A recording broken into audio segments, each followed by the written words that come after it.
He put Microsoft on the map, literally, worldwide. How did he get that job? He must know Bill Gates. Well, of course he does. He was a workaholic. Workaholic. Worked 7 days a week for 3 years straight and never took a vacation. He must have made a huge amount of money. But he's retired now. He's a golf nut.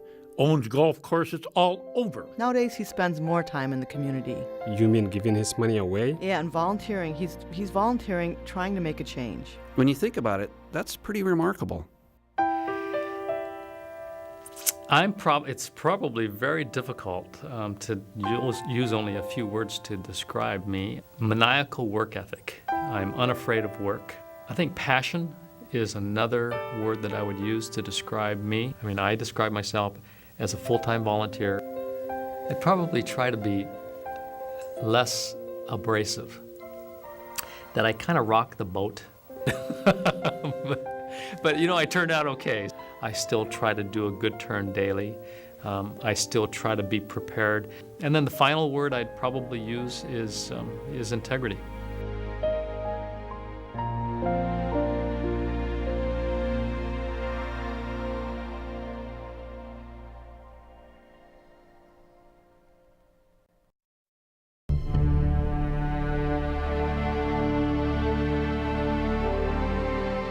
When I was growing up, my parents really didn't talk very much about the experience they had in the internment camps during World War II.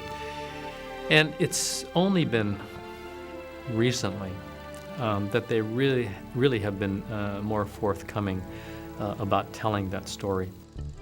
It's amazing to me kind of what they went through.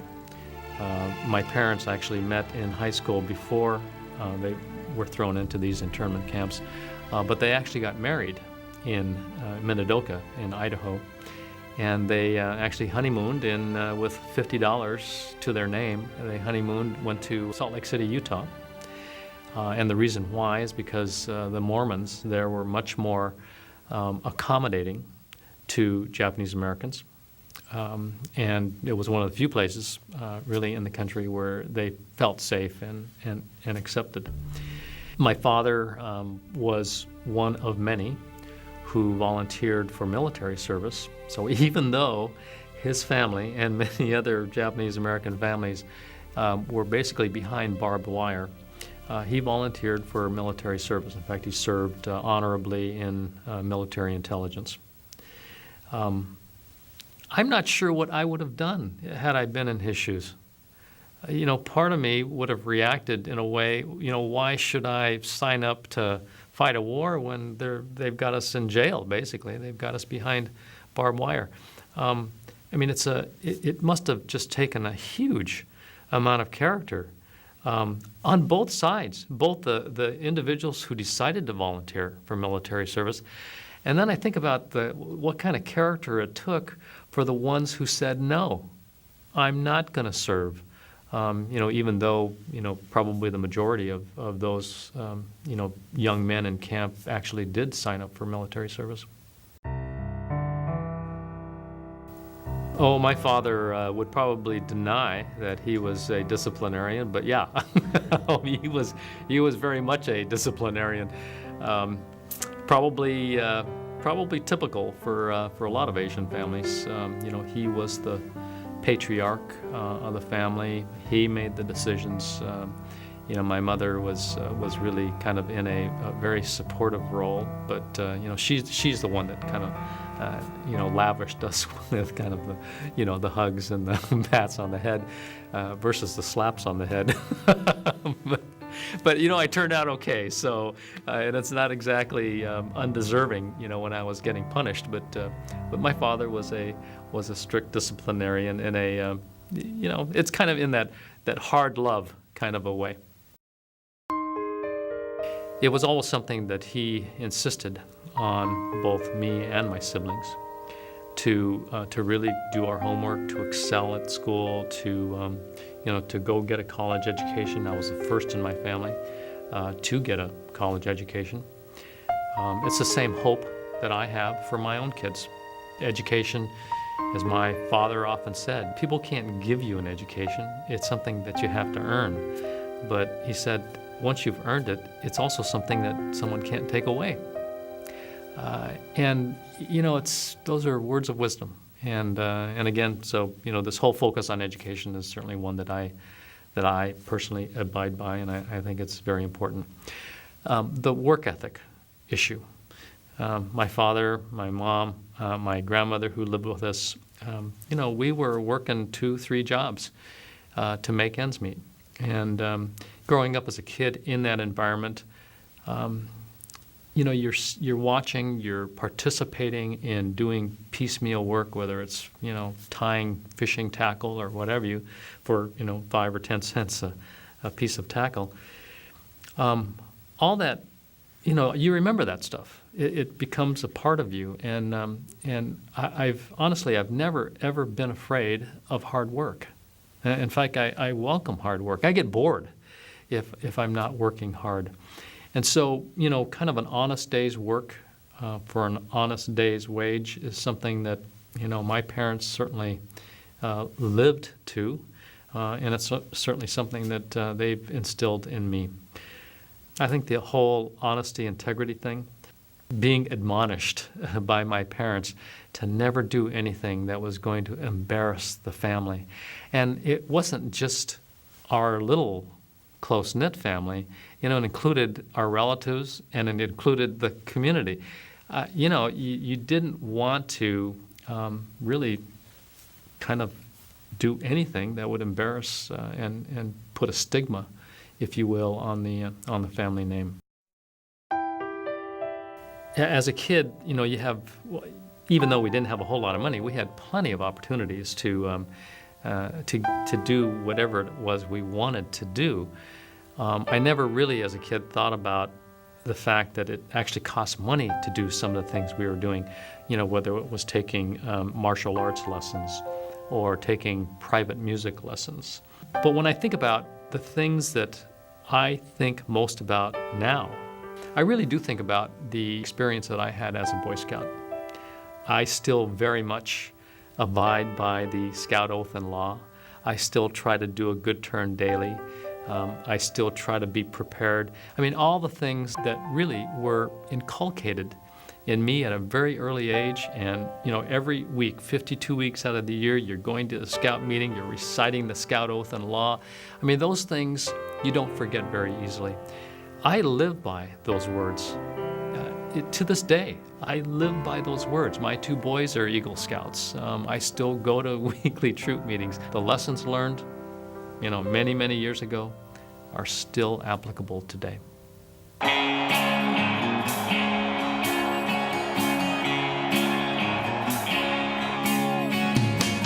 The University of Washington was an interesting period in my life. Up until then, all through high school, I was a pretty good student, honor society, and managed to be good enough to get actually into the University of Washington. And once there, I really kind of had my first taste of freedom. I wasn't under the thumbprint of my father, and I basically had a good time. I was fairly smart, at least I thought I was. So I started ditching classes and only showing up for the examinations. Those courses that I didn't feel I was doing very good at, I started dropping those classes so I wouldn't get a failing grade. And after a year or so, the draft board noticed that I didn't have very many credits. And back in those days, this was during Vietnam and during the draft, if you didn't have enough credits, you lost your student deferment. Well, bright me, I didn't have enough credits, so I lost my student deferment. I was reclassified 1A, got my notice to show up for my medical exam, and I decided at that time that, I didn't really want to go over to Vietnam, to shoot at people or to be shot at. And it just so happened, and again, talk about serendipity.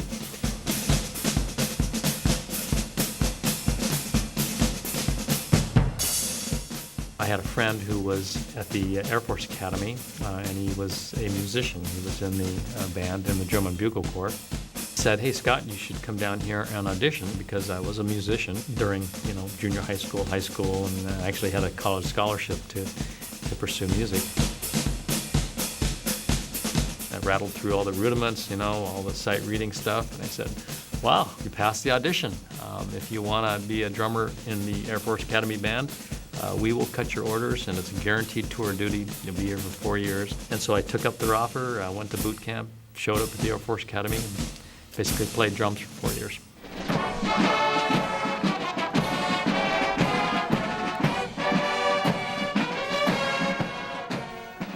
Had I not done poorly at the University of Washington and enlisted into the Air Force, and really got kind of thrust out of this community into kind of a strange land called the Air Force Academy, I probably never would have appreciated the fact that there's a different world out there. So I was living a very comfortable life here in Seattle. And kind of that change was a really good thing for me. It got me to think a little bit differently about the priorities in life, about the differences in life, celebrating our differences, and really what it was going to take to make a difference.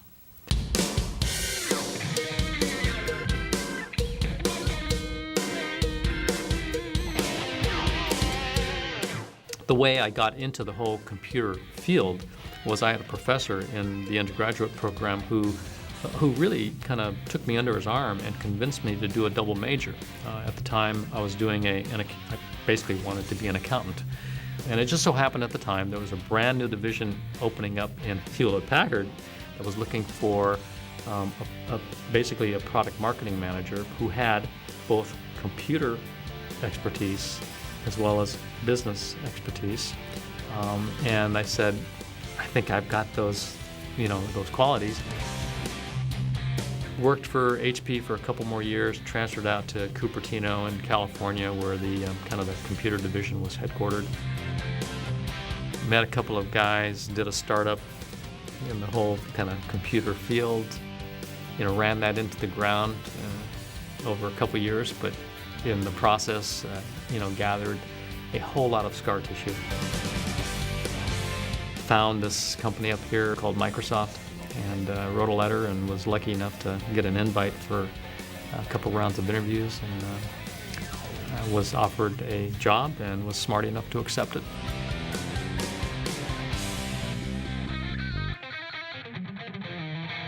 My first impression of Bill was my first interview, which was with Bill. Walked into his office, and here's this young kid, kind of behind his desk, rocking in his seat, asking me some questions, and actually very few questions. Because after about, the first hi, how are you, what have you done sorts of things, he asked me about this thing called HP 250 Basic, which I was the product marketing manager for. So, I started answering the question, and then he took over. And for the next hour, basically gave me a lecture on the good points and the bad points of HP 250 Basic. That impression still applies today. I'm not sure there's any subject that he doesn't know something about and can basically go to as much depth as you want to. I was the happiest at Microsoft when I was doing entrepreneurial things, really thinking out of the box. The first thing I did was to found the international division for Microsoft. And I was literally a kid in a candy store. I'd never really traveled very much internationally.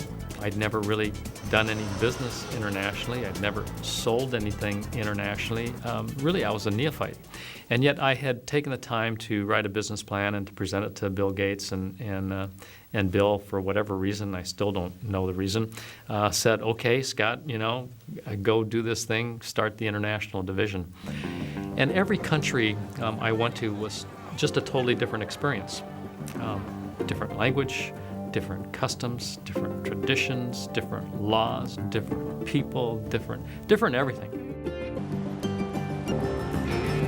And I had to start a business. I started, usually wholly owned subsidiaries in each of these foreign countries. And it was just a wonderful experience. Everything was new. Huge risk-taking was going on. You had to make decisions, and you had to make quick decisions. There were very few people back in those days to bounce questions off of. I mean, I had to use, basically my gut and, what's between my ears to make the best decisions and to get the division growing. And as it turns out, things kind of aligned themselves. So there was, I guess there was a lot of serendipity involved, but there was also a lot of hard work, and things were very successful.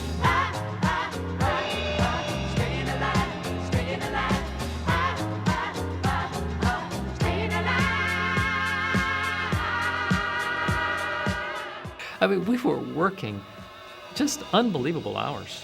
This is a true fact. I mean, for my first 3 years, I never took a day off.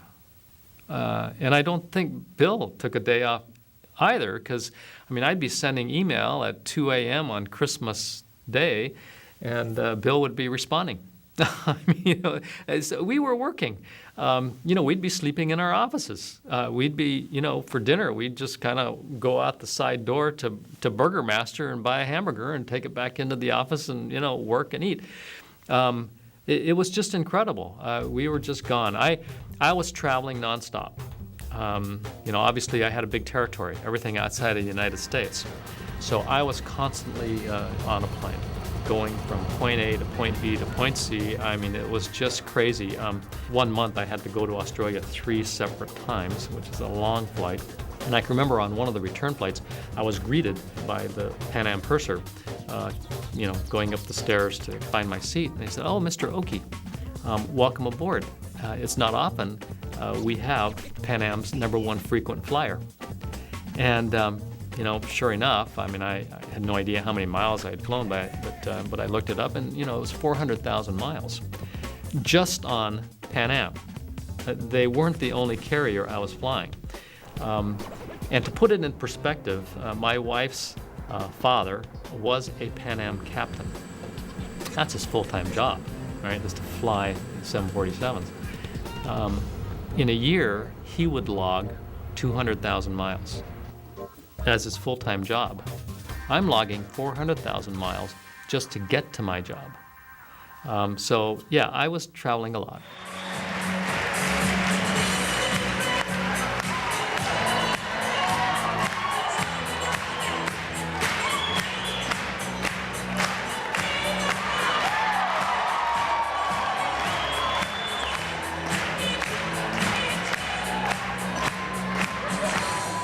I talk about the 10 years with Microsoft affectionately as, dog years, because 1 dog year equals 7 human years.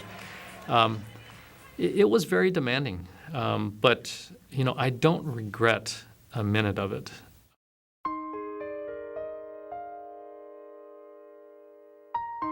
Towards the end of my career with Microsoft, I had gotten married. We'd started having kids. I knew that I just couldn't work the 120-hour work weeks that I used to work. And there's no way that I would feel good about relaxing and actually spending time at home. In fact, I was feeling guilty when I was at home because I wasn't in the office. And when I was in the office, I was feeling guilty that I wasn't at home. And that's not a good place to be.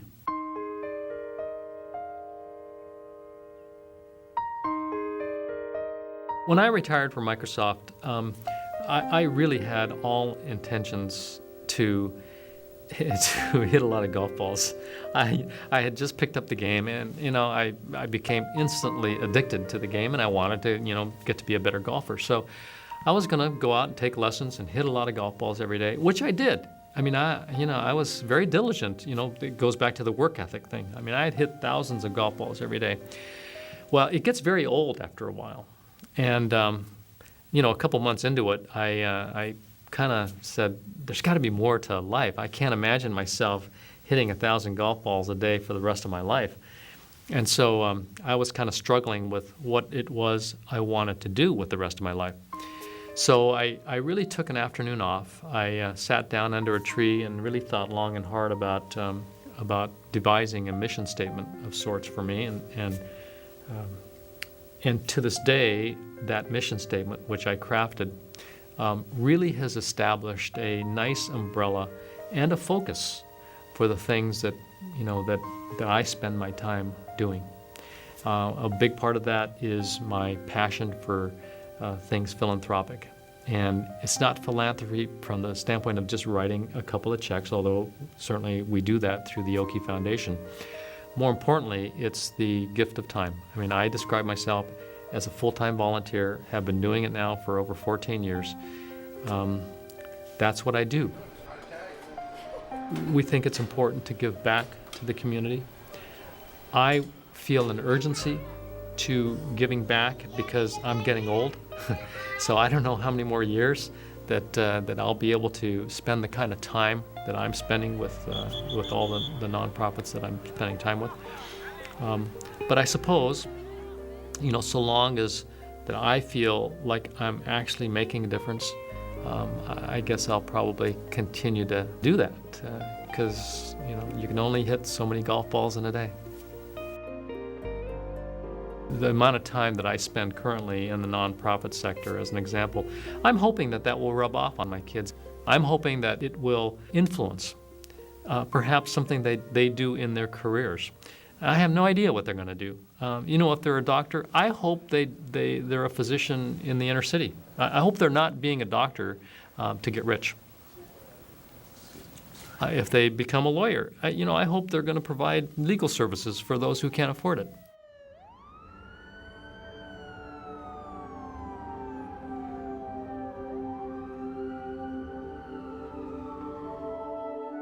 I see a lot of money that gets diverted to trying to fix some very chronic and some very entrenched problems in society. And almost any problem, whether it's homelessness or people going hungry or domestic violence or substance abuse or our public school education system.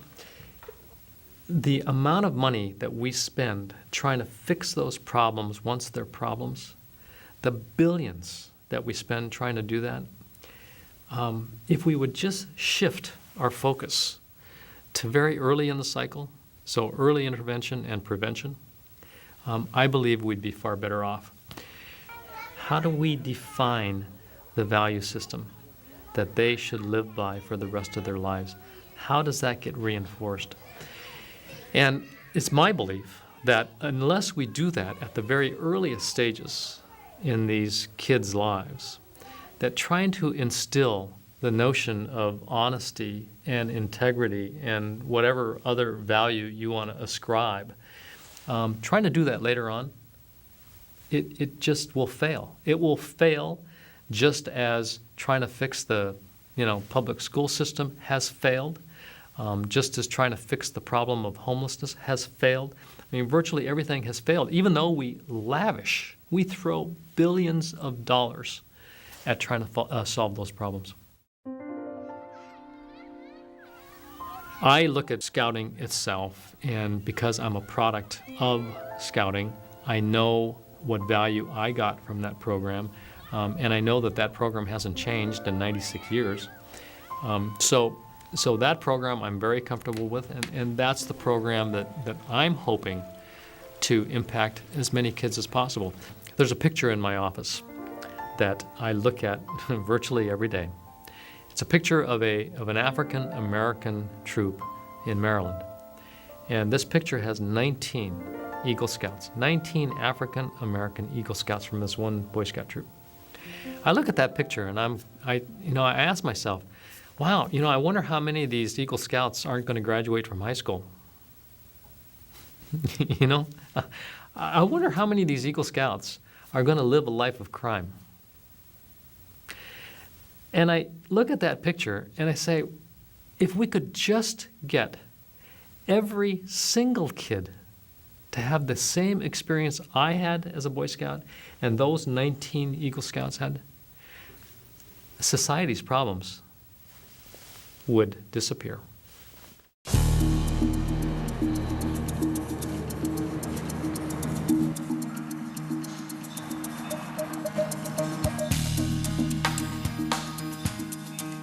I believe totally in the value of early intervention and prevention. Kids, especially in the inner cities. I think a lot of times, because I'm trying to be a change agent, that I kind of rock the boat. I'm kind of the bull in the china shop. Sometimes, unless you're in their face and unless you're abrasive, you just won't accomplish the task at hand. I just have a lot that I want to accomplish and not a whole lot of years left. 2 words: passion rules. I figure if I talk about something that I'm passionate about, I'll be able to engage most of you for at least a few minutes this evening. Well, that something is trying to make our communities better places to live. That something is trying to eliminate many of... I think passion is another word that I would use to describe me. I am typically engaged in those things that mean the most to me, and the things that mean the most to me are the things that I'm the most passionate about. I believe that it's up to me to live my life in a way that improves the landscape, leave it better than I found it. I created a personal mission statement, and it goes, to marry my passion for things entrepreneurial with things philanthropic in ways that encourage others to do the same. So passion plays a big part of it. Is a sign that people are becoming more interested in rediscovering our values. I've always believed that if you do something that you're passionate about, everything else takes care of itself.